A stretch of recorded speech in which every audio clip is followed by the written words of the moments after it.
Pois é, meus irmãos, Jesus, ele conhece as nossas necessidades. Deus sabe de todas as coisas. Ele é onisciente, tem a ciência de tudo. Por que é que temos que falar alguma coisa para Ele?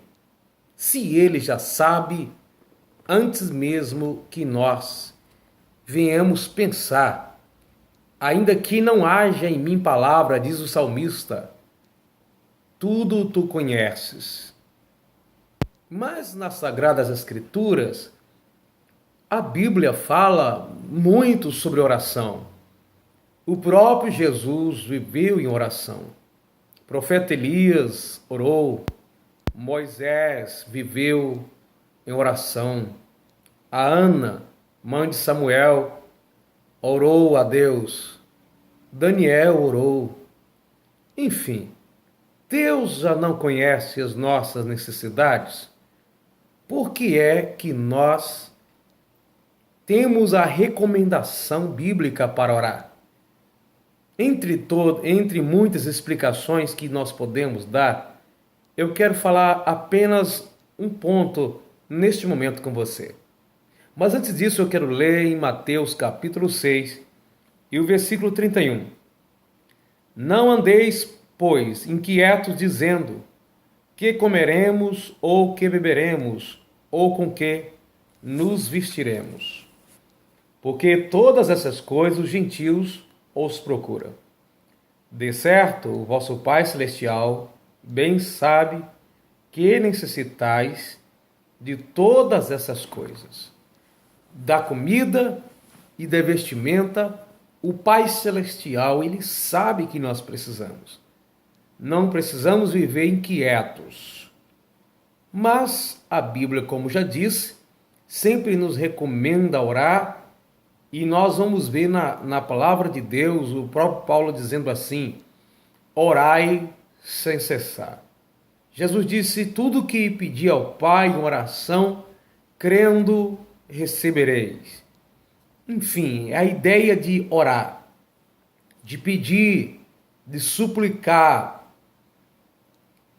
Olhando para esses testemunhos bíblicos, não há dúvida de que o cristão precisa viver orando. Eu não estou dizendo viver de joelho, porque nem sempre nós podemos estar de joelhos dobrados diante de Deus. Temos trabalho, obrigações, dirigindo, pedalando, pilotando, enfim, na diversão. Mas que a nossa mente precisa estar voltada ao Senhor. E podemos orar em espírito ou no nosso espírito. Então, por que eu preciso falar, se Deus já sabe? O problema é que nós associamos a oração à ideia apenas de fazer pedidos.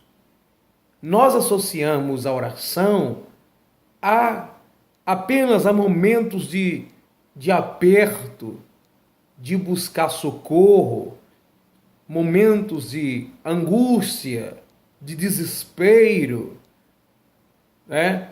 De que precisamos clamar pela uma urgência divina. Mas a oração na palavra de Deus, ela não precisa ser, propriamente dita, busca de socorro. Podemos clamar a Deus por ajuda? Sim, Deus disse para Jeremias: clamas a mim. Clamar é clamar, é falar alto. Ninguém fala isso estando tudo bem, tranquilo, nada fora do lugar. Temos sempre uma emergência para exprimir essa necessidade através de voz alta. Mas a nossa oração, como disse, nem sempre é clamando. Não vou viver toda vez que vou orar é clamando, não. Não é viver clamando o tempo todo. Mas por que eu preciso orar? A oração, além do mais, ela é a comunicação com Deus. Essa comunicação se trata não apenas de uma relação de servo e senhor, de súditos e imperador ou rei, mas também de comunicação de um filho para com seu pai. Independente se esse filho está passando necessidades urgentes ou não, necessidades pessoais. Mas quando eu falo de comunicação, estou falando de amizade, de um bate-papo, de conversar, de ter intimidade, de se relacionar, falar e ouvir, de comunicação de ambas partes.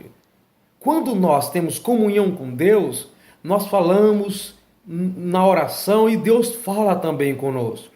Quando a nossa oração é apenas de socorro, nós falamos e as nossas necessidades interior que grita, mas não conseguimos ouvir a voz de Deus e muitas vezes levantamos da oração mais desesperado ainda. Mas quando a nossa oração é de comunhão, é de intimidade, a gente levanta com o coração alegre, contente, tendo a certeza não apenas da vitória, mas que Deus nos ouviu. E que se Ele não fizer nada daquilo que estamos pedindo, é porque Ele é soberano e eu entendo que Deus faz se Ele quiser. Então, Jesus, quando ensina os discípulos a orar, Ele, tanto em Mateus 6, em Lucas 11, a oração tem um pouco de diferença uma da outra, mas Jesus diz assim: quando vocês for orar, direis assim, Pai Nosso. Então Jesus não está dizendo que é para você toda vez repetir o Pai Nosso, que o Pai Nosso em si, ele não é uma oração. O Pai Nosso é o modelo da sua oração. Já pensou se toda vez que eu for orar, Paulo diz orar sem cessar, vou ficar o dia inteiro repetindo então o Pai Nosso que você gasta menos de um minuto para recitar. Então Jesus está dando ali a ideia de oração. Se ele estivesse falando, repetir daquela forma, ele teria então repetido nas mesmas palavras lá em Lucas capítulo 11, que foi em épocas diferentes. Então, Jesus fala de relacionamento. Os judeus não ousavam falar assim para Deus, chamando ele de Pai. Jesus, quando vem, ele é criticado porque ele chamava Deus de Pai, e chamar Deus de Pai é como que estivesse admitindo que era Deus também. Então Jesus era perseguido por causa disso. Então Jesus fala para os seus discípulos, quando vocês forem orar, em outras palavras, não precisa de um sacerdote para ser intermediário. Fala diretamente com ele, mas falar como? Entenda que Deus é o seu Pai. Para Deus ser seu Pai, para ser o nosso Pai, porque Ele nos gerou de novo, somos gerados dele. Então, quando for orar, diz, meu Pai, nosso Pai, papaizinho, é intimidade, certo? Então, começa diante de Deus como um filho falando com o Pai. Fala de relacionamento, fala de intimidade. Muitas pessoas, quando se aproximam de Deus, veem a Deus apenas como um rei, que reina sobre tudo. Simplesmente como a ideia de alguém que é poderoso e que pode arrebentar tudo, quebrar tudo e resolver todos os problemas. Se aproxima de Deus simplesmente como um salvador para resolver sua situação emergente, com a sua situação caótica, me livra e pedindo livramento. Mas nós temos uma relação com Deus muito mais do que Senhor e servo, do que Salvador, muito mais do que alguém que tem que abaixar a cabeça e dizer, tenha misericórdia de mim. Nós, é muito mais do que isso. É relacionamento de pai. Deus te quer muito bem. Você aceitou Jesus como seu Salvador? Você é salvo em Cristo? Se aproxima de Deus. Ele é mais do que Senhor. Ele é mais do que soberano, onipotente, onisciente. Ele é o teu Pai. No seu relacionamento, entenda isso. Deus é o teu Pai. Ele sabe de todas as coisas, Ele conhece, mas Ele quer relacionamento, não apenas pedido. Quando se fala de necessidade, lembramos então de pedido. Se Deus sabe do que eu preciso, por que eu vou pedir? Porque Deus quer, além de pedidos e de doação de coisas e de milagre, Deus quer relacionamento.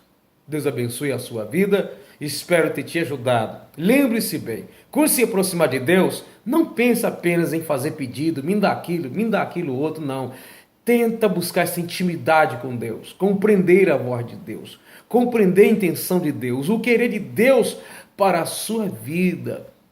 Interage na obra de Deus, o Espírito Santo vai ajudar você. Então entenda bem, Deus é o teu Pai, não apenas Senhor. Deus te abençoe.